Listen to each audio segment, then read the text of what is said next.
¿Cómo te va, Ariel? Muy buenas noches. A ver, el lunes hubo una protesta importante, parte de la población salió a la calle por diferentes motivos, algunos por la cuarentena, pero sobre todo en contra de la reforma judicial.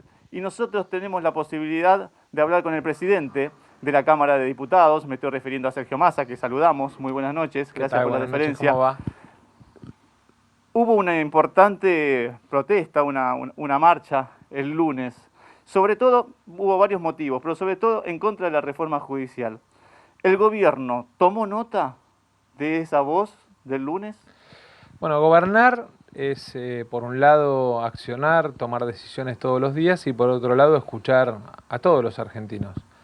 Eh, lo primero que tenemos que tener en cuenta es que la enorme mayoría de los argentinos siente que la justicia como poder, como instrumento, no le está dando respuestas, ¿no?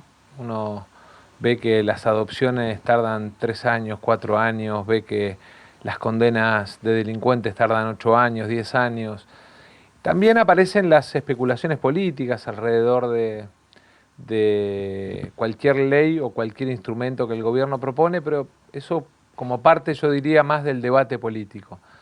Lo que tenemos que entender es que nuestra responsabilidad es trabajar para darle a todos los argentinos y las argentinas un sistema judicial que dé respuesta, ¿no? Que de alguna manera también nos permita discutir otros institutos que hoy no discutimos, que tienen que ver con el juicio por jurados, que tienen que ver con, de alguna manera, el control de funcionamiento de los jueces, ¿no? Esto, ustedes cada 2 años, si un gobernante funciona bien o funciona mal, tienen la posibilidad de levantarle o bajarle el pulgar a un legislador cada 4 años. Y los jueces rinden examen una vez y después de por vida se quedan y no hay un tablero de control en el que se vea el tiempo que demora en despachar un oficio, el tiempo que demora en dar una sentencia, si escucha o no escucha a las víctimas, si se cumple o no la ley de víctima, que en la Argentina es una ley que es de orden público. Me parece que hay muchas cuestiones que tenemos que animarnos a tratar de cambiar para que los argentinos tengan un buen sistema de justicia. ¿Se puede analizar la reforma judicial en el Congreso? Porque uno cuando habla con algunos diputados dice, está vencido el permiso de hacerlo a nivel remoto. ¿Sí? Eso Bueno, se pero puede hacerlo y además otra cosa, dicen, en el Senado daría la sensación que pasa. El problema está en diputados y ayer también escuchando el bloque que comanda La Baña dijo, nosotros no estamos de acuerdo en el proyecto. bueno, a ver, primero, si hay alguien que opina distinto respecto del proyecto y tiene aportes para hacer, bienvenido, ¿no? Eso es la democracia. Si hay alguien que tiene ideas para mejorar el servicio de justicia, bienvenido, eso es la democracia. Lo que tenemos que hacer sí es trabajar, para eso cobra un diputado el sueldo, para sesionar, para trabajar en las comisiones y a mí me llama la atención que los mismos que plantean que no se puede sesionar de manera remota reciben instrucciones de su jefe desde una reposera en Saint-Tropez por Zoom. Y entonces es muy loco que no puedan discutir una ley por Zoom, pero que puedan recibir instrucciones desde Saint-Tropez, ¿no? Sergio Massa los está escuchando. Gracias, Gabriel. Gracias, Sergio. Buenas noches. Ayer justo reparábamos en algo de lo que está diciendo la ministra Marcela Lozardo en diálogo con nosotros hace un par de semanas sobre el proyecto de reforma judicial. Decía, estamos abiertos a todo tipo de cambios o algún cambio que puedan dirimirse desde las cámaras en sectores opositores, contrastando un poco con el mensaje de la oposición en las últimas horas, que no es debatir, sino retirar ese proyecto. ¿Qué cambios podrían ustedes aceptar que se puedan agregar? ¿Y por qué cree directamente que la oposición no quiere que se debata el proyecto, sino simplemente quiere que se retire y no se debata algo importante? A ver, yo creo que tenemos que salir de la Argentina de la discusión de consignas y pasar a la Argentina de la solución de problemas. Y me parece que ahí hay un cambio fundamental de paradigma respecto de qué uno espera de la oposición, ¿no? Y lo digo con autoridad política, porque quienes hoy son oposición, cuando yo era oposición en el 2016, ayudé mucho a que tuvieran gobernabilidad, a poder debatir los temas. Entonces, bienvenidos a aquellos que se oponen proponiendo y no que se oponen rechazando, porque en definitiva le quita calidad a la democracia, pero además le quita expectativa a la sociedad respecto de que sus problemas se vean resueltos. Nosotros obviamente además tenemos otros temas que tienen urgencia y que están para ser resueltos la semana que viene en el Parlamento. Está el tema de la deuda con las provincias, está el tema del Fondo de los Jubilados, del Fondo de Garantía, que como ustedes bien saben se desfinanció por una decisión del anterior gobierno y ahora el Tesoro, el Ministerio de Economía, se va a hacer cargo de pagar esas obligaciones con los jubilados, pero además de cómo instrumentar ese fondo de garantía como instrumento de reactivación de la economía en la salida de la pandemia. En paralelo tenemos la responsabilidad de consolidar las herramientas de ayuda que en el marco de la pandemia fueron el ATP a 2.700.000 trabajadores para que cobren su salario, o el IFE, o el refuerzo de la tarjeta alimentaria, o lo fue el refuerzo de las jubilaciones o de la UH, pero que en la salida de la pandemia tiene que ser el crédito desde tarjeta Argenta, el crédito Procrear, la posibilidad del acceso a la vivienda, recuperar el empleo en la Argentina, recuperar además el comercio y la pyme, que son las principales víctimas de esta pandemia, entendiendo además que hay sectores como por ejemplo el turismo, la gastronomía, la cultura, ¿no? El otro día veía una nota de ustedes alrededor de lo que le pasa a miles de actores en la Argentina. Bueno, tenemos la semana que viene la oportunidad de tener una ley, un instrumento que le dé a todos esos sectores la posibilidad de sobrevivir más allá de la pandemia hasta volver a ponerse en marcha. Y creo que lo mejor que nos puede pasar es que cada uno de nosotros cumpla con su trabajo. Sentarse en el Parlamento, debatir, dar las razones por las cuales uno apoya o no una medida y punto. Veremos en los próximos días o hasta incluso en las próximas semanas, pero hablando de un corto plazo, el proyecto de aporte de las grandes fortunas, el mal llamado, se ha impuesto el impuesto a las grandes fortunas, ¿no? Y un impuesto tendría que ser en años sucesivos, y esto es un aporte, o podría ser un aporte. ¿Puede llegar a las cámaras?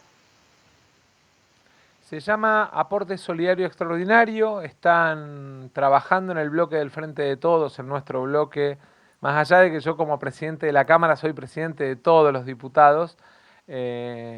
Nuestro bloque está trabajando en los detalles y seguramente tome luz en las próximas semanas. Me parece que es un tema de ser muy preciso, de además definir bien cómo ese aporte ayuda en la salida de la pandemia, porque tengamos en cuenta que, en números, digo para que tengamos noción de lo que estamos hablando, el esfuerzo del Estado argentino, el esfuerzo de todos los argentinos con sus impuestos, a lo largo de estos meses para sobrellevar la pandemia en ATP, en crédito a tasa cero, en refuerzo de jubilación, en refuerzo de AUH, en IFE, en todas las políticas que se tomaron, en la construcción de 12 hospitales modulares, en la duplicación de las camas en la provincia de Buenos Aires, en el pago de los salarios del sector público, llevó 2 millones de pesos. O sea, 2 billones de pesos. Un esfuerzo muy grande. Y creo que es muy importante que ese esfuerzo que hizo el Estado, digamos, tengamos la capacidad de alguna manera de que tenga progresividad. O sea, que el esfuerzo más grande lo haga el que más puede y que el que menos puede o el que menos tiene, digamos, tenga que hacer un menor esfuerzo a la hora de pagar impuestos. Lo mismo la simplificación tributaria, la pyme en la Argentina con 160 impuestos distintos no aguanta más y es clave que discutamos la reforma tributaria. Y me parece que tenemos que animarnos como dirigentes, como sociedad, a encarar cambios que por muchos años pareciera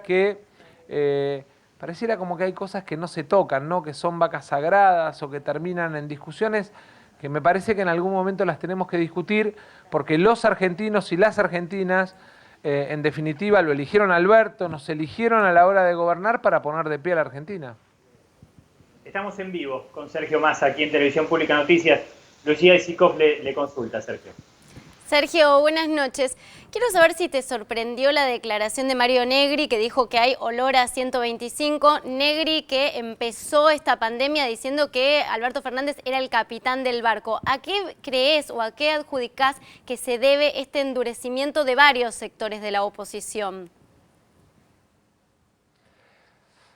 Yo la verdad es que me animaría a decirte o a plantearte que todos los argentinos, a lo mejor por la cuarentena, por dejar de ver o de abrazar o de besar a los seres queridos, por muchas razones y muchos impedimentos que nos pone la pandemia, estamos como un poquito enojados, angustiados, y por ahí, digamos, el encierro hace que uno vaya diciendo cosas que no se condicen con la realidad.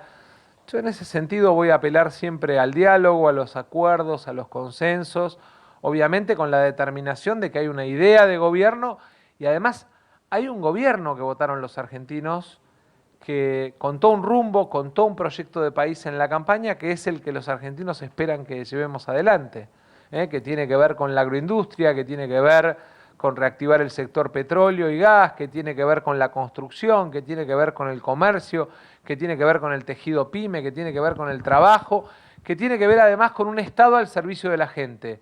Y el Estado es el poder ejecutivo, el Estado es el poder legislativo y el Estado también es el poder judicial. Y queremos jueces que no demoren 5, 10, 15 o 20 años en dictar una sentencia para condenar a un violador, o peor aún, que no lo condenen y lo terminen mandando a la casa de la violada. Entonces tenemos que animarnos a cambiar estas cosas y a discutirlas. Dijo hoy Patricia Bullrich que no hay lugar en la Argentina para los tibios. Quiero saber cómo ves ubicado hoy a Horacio Rodríguez Larreta, con quien tenés una relación de más cercanía, y cómo pensás que se va a mover Larreta de acá al futuro. Bueno, a ver, lo que vaya a hacer Larreta se lo tenés que preguntar a Larreta. Yo soy presidente de la Cámara de Diputados por el Frente de Todos y Horacio es el jefe de gobierno de la Ciudad de Buenos Aires por Juntos por el Cambio. Yo tengo una relación personal de mucho afecto, de más de 25 años de amistad. No mezclamos nunca, digamos, la amistad con la política porque de hecho llevamos 15 años en lugares distintos, enfrentados. Así que eso lo tenés que charlar con él. Sí, en todo caso, creo que hay dirigentes, digamos, que la sociedad el 27 de octubre del año pasado los puso en el pasado y que no se animan a quedarse en el pasado y se aferran a debates y a discusiones duras y a endurecer posiciones como una forma de tratar de ser parte del presente. Y hay dirigentes que están gobernando. Yo lo veo a Morales, lo veo a Valdés, lo veo a Horacio, digamos, la veo a la gobernadora de Río Negro, veo a gobernadores que sin ser del oficialismo quieren que la cosa funcione. Porque acá no se trata del éxito o el fracaso de Alberto Fernández. Acá se trata del éxito o el fracaso de la Argentina. Entonces, me parece que hay que, sobre todo en un año que no es electoral, porque no votamos mañana ni la semana que viene, me parece que si hay algo que debieran hacer aquellos que fracasaron, es no pretender ocultar su fracaso con gritos o con declamaciones o afirmaciones violentas o despectivas. Debieran hacer autocrítica, reconocer que dejaron a la Argentina con un 90% de deuda contra PBI, con 15 puntos de desocupación, con su capacidad instalada ociosa porque no generaron mercado interno, con crédito, digamos, tomado hasta el cuello de la mayoría de los jubilados, de la mayoría de los beneficiarios de la asignación universal, de la mayoría de nuestros trabajadores, y que no solamente dejaron al país endeudado, sino a los argentinos endeudados. Y que hoy nosotros, la sociedad nos eligió para desendeudar la Argentina, para poner en marcha el aparato productivo, para apostar al trabajo como valor, para usar al Estado como instrumento de distribución equitativa del ingreso, y es lo que tratamos de hacer todos los días. Y que entonces, digamos, un tuit violento o una declamación insultante no nos va a correr del camino de sacar a la Argentina de la pandemia con la esperanza de la vacuna y volver a ponerla en marcha y ponerla de pie definitivamente. Sergio, muy buenas noches. Prometo que es la última pregunta. Gabriela Previtera lo saluda. No Yo lo problema. que quiero saber es si van a convocar o si usted va a convocar alguna otra sesión concretamente para poder prorrogar el tiempo de sesiones virtuales y entre ellos tratar algunos... La semana que viene vamos a tener sesión. La semana que viene vamos a tener sesión porque tenemos que castigar y aumentar las multas de los que pescan ilegalmente en Malvinas, porque tenemos que resolver el tema de la deuda de las provincias con el ANSES, del ANSES con los jubilados y del cuidado del Fondo de Garantías, que es las jubilaciones de nuestros hijos, y de aquellos trabajadores que tienen 40, 50 años que necesitan que cuidemos la plata del Fondo de Garantía y Sustentabilidad, que digámoslo con todas las letras, el gobierno anterior lo destruyó. Y además no solo lo destruyó, sino que lo usó para quedar bien con algunos sectores empresarios a la hora de desprenderse de algunos activos que tenía el Estado. Y dentro de esos proyectos puede llegar a estar también el que pide la oposición, que tiene que ver con ayudar al turismo. No, no es de la oposición, es del oficialismo, lo votó el Senado. Además es un proyecto en el que el ministro de Turismo de la Nación y el presidente, y me consta, he estado en reuniones donde el presidente a Matías Lamens y a mí nos pidió que aceleremos el tema de la ley que beneficia turismo, gastronomía y cultura. 470.000 argentinos que necesitan esa ley y que no pueden esperar a que les venga por Zoom, a aquellos que reciben órdenes por Zoom, el cambio de instrucción de que no debatan por Zoom, desde Saint-Tropez o desde Suiza. Esos argentinos necesitan mañana que el Estado resuelva los códigos de acceso para los operadores turísticos del Delta, del Calafate, de Salta, de Misiones, que necesitan generar empleo, cuidar sus empleos, que necesitan empezar a vender sus futuras temporadas turísticas, que necesitan además programas de crédito para mantener su capacidad instalada.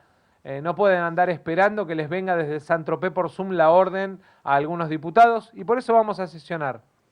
Bien, entonces la semana que viene, por supuesto, seguiremos en contacto con lo que suceda allí en esa sesión. Sergio Massa, gracias por estos minutos con Televisión Pública de Noticias. No, gracias por favor, también, Gabriel, allí desde el móvil.